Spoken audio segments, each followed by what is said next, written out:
Selamat pagi Bapak Ibu dan Saudara sekalian yang terkasih dalam Tuhan. Kiranya dimanapun kita berada, kita semua dalam keadaan yang baik. Renungan pagi kali ini memiliki tema anak kecil, dan firman Tuhan yang mendasarinya terambil dari Matius 18 ayatnya yang ketiga. Lalu berkata, "Aku berkata kepadamu, sesungguhnya jika kamu tidak bertobat dan menjadi seperti anak kecil ini, kamu tidak akan masuk ke dalam kerajaan surga." Suatu hari keponakan saya menghubungi saya dan bercerita dengan nada yang penuh dengan kekecewaan, karena dia selalu dianggap anak kecil oleh ibunya. Saya mendengarkan dengan seksama ketika dia bercerita. Setelah percakapan di antara kami selesai, seketika itu juga saya teringat akan sebuah pengalaman hidup di masa lalu saya.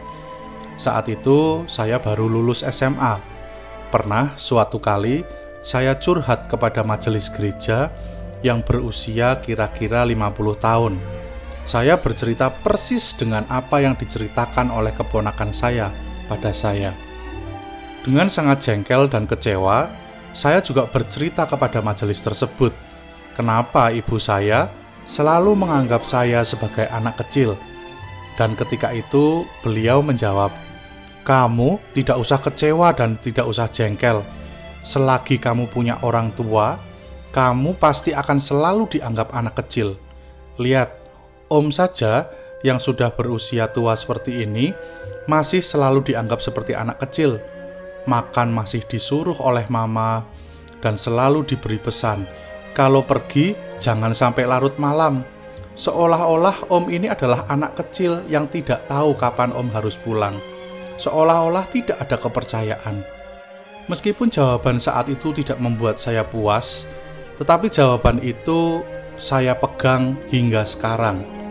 Sampai-sampai saya dapat memandang apapun yang ibu saya katakan. Ketika beliau menganggap saya seperti anak kecil, saya mencoba untuk bisa menerimanya. Bapak, Ibu, dan Saudara sekalian yang terkasih dalam Tuhan, siapa yang suka dikatai, "Kamu itu seperti anak kecil"? Kamu itu kalau menyelesaikan masalah, mbok ya jangan seperti anak kecil. Kamu itu kalau berpikir dewasa sedikitlah, jangan seperti anak kecil. Cara bicaramu, caramu bercerita, jangan seperti anak kecil. Siapa yang suka hidupnya dikritik dengan sebutan seperti anak kecil?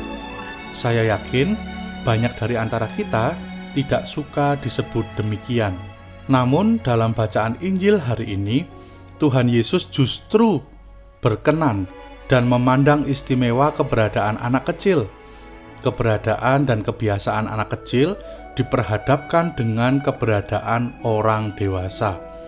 Orang yang tidak memiliki kebiasaan seperti anak kecil dikatakan tidak akan masuk ke dalam kerajaan surga. Kebiasaan anak kecil yang bisa kita lihat dalam kehidupan sehari-hari adalah anak kecil itu biasanya taat dan bergantung kepada orang tuanya. Hidupnya hanya mengandalkan orang tuanya saja. Anak kecil juga memiliki kebiasaan mudah memberikan pengampunan dan meminta maaf kepada teman-temannya. Sering kita lihat, bukan? Meskipun seorang anak menangis dengan keras karena kesal, merasa diperlakukan tidak adil oleh temannya, tapi kalau sudah ada kata maaf dan berjabat tangan, maka mereka akan bermain kembali dan tertawa bersama-sama dengan temannya itu. Dalam kehidupan orang percaya, paling tidak ada 3 kebiasaan anak kecil yang sulit dilakukan. Yang pertama dan yang kedua, yaitu berserah penuh dan bergantung kepada Bapa. 2 hal ini seringkali terlihat nyata ketika kita hidup dengan mengandalkan kekuatan kita sendiri. Yang ketiga adalah pertobatan. Sepertinya banyak sekali orang-orang yang menganggap bahwa pertobatan itu hanya menunjukkan kelemahan kita. Jika kita mengaku bersalah, artinya aku lemah. Di mana harga diriku yang harus terlihat kuat? Bapak, Ibu, dan Saudara sekalian yang terkasih dalam Tuhan, firman Tuhan kali ini mengingatkan kita untuk mau hidup seperti anak kecil yang selalu bergantung dan taat kepada Tuhan, serta hidup dalam kerendahan hati, sehingga kita mudah untuk mengkoreksi diri dalam pertobatan. Marilah kita menghayati panggilan ini sebagai bentuk kedewasaan iman kita, menjalani panggilan yang senantiasa kita lakukan dengan sukacita, karena kita adalah bagian dari keluarga kerajaan Allah. Selamat pagi, selamat beraktivitas, selamat berproses dengan Tuhan hari ini. Kiranya Tuhan memampukan kita semua. Amin.